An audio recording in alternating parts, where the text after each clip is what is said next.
pada pagi hari ini marilah kita berdoa. Bagi yang beragama Katolik, izinkanlah saya untuk memimpinnya. Berdoa mulai.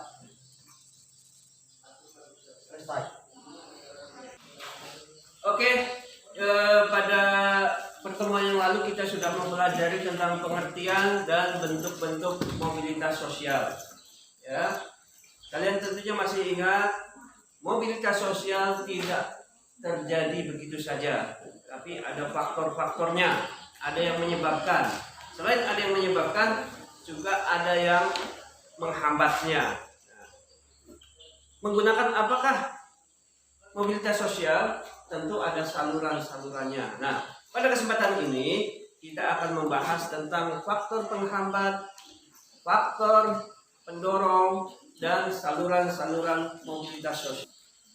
Tujuan dari pembelajaran ini, kalian diharapkan mampu menganalisis faktor pendorong terjadinya mobilitas sosial dan juga mendeskripsikan faktor yang menghambat mobilitas sosial serta mampu mempresentasikan saluran-saluran mobilitas sosial yang ada. Oke, untuk selanjutnya kita akan membentuk kelompok. Kita bentuk menjadi 3 kelompok saja ya. Kelompok yang pertama, kelompok 1 akan membahas tentang faktor-faktor pendorong mobilitas sosial. Kelompok kedua akan membahas tentang faktor-faktor penghambat mobilitas sosial. Yang ketiga, saluran-saluran mobilitas sosial akan dibahas oleh kelompok 3. Jadi nanti setiap kelompok bikin moderator untuk memfasilitasi diskusi yang ada di masing-masing kelompok. Habis diskusi kelompok, nanti masing-masing kelompok mempresentasikan di dalam kelas ini. Nah, untuk menambah wawasan kalian, kalian bisa memperkaya wacana kalian itu dengan membaca bahan-bahan yang ada di perpustakaan, ya, membaca bahan-bahan yang ada di internet, ataupun coba kalian membaca referensi-referensi yang ada di media sosial ya terkait dengan pokok-pokok bahasan yang akan kita bahas di masing-masing kelompok.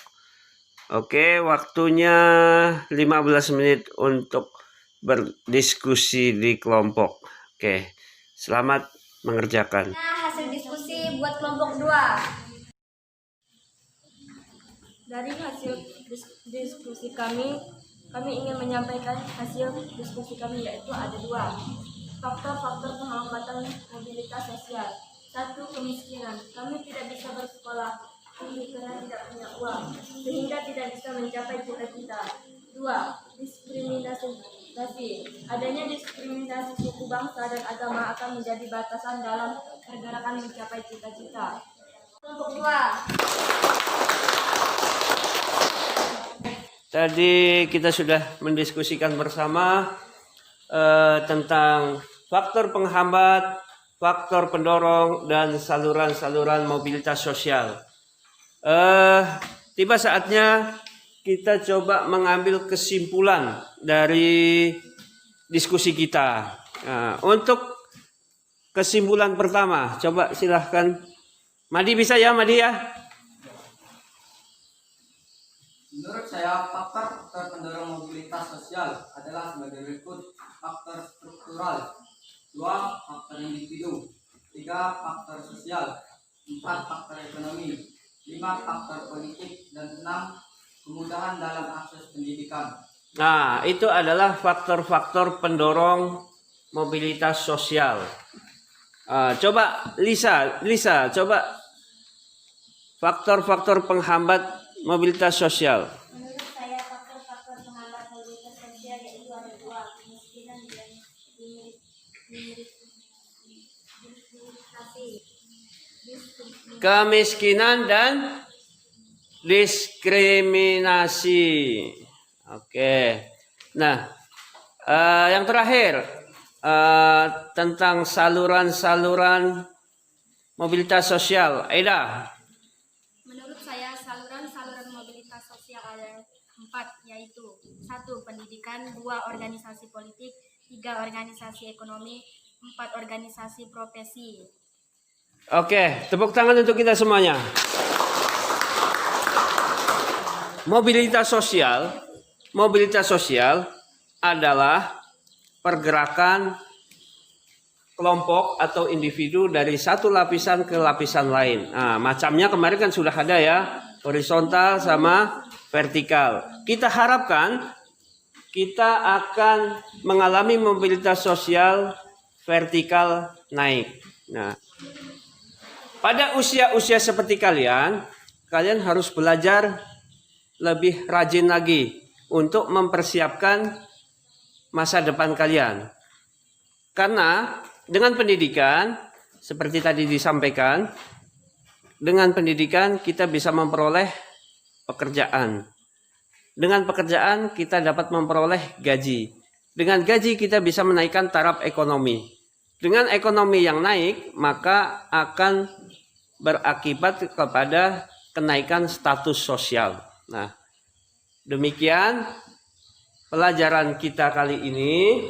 Nanti selepas ini kalian mengadakan evaluasi individu ya, evaluasi individu.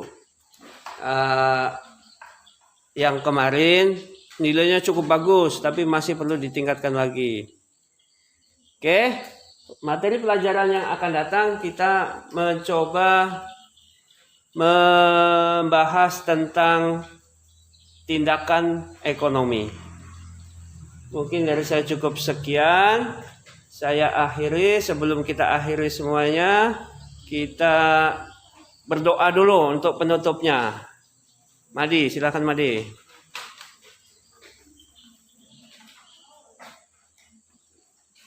Teman-teman, sebelum kita pulang, marilah kita berdoa.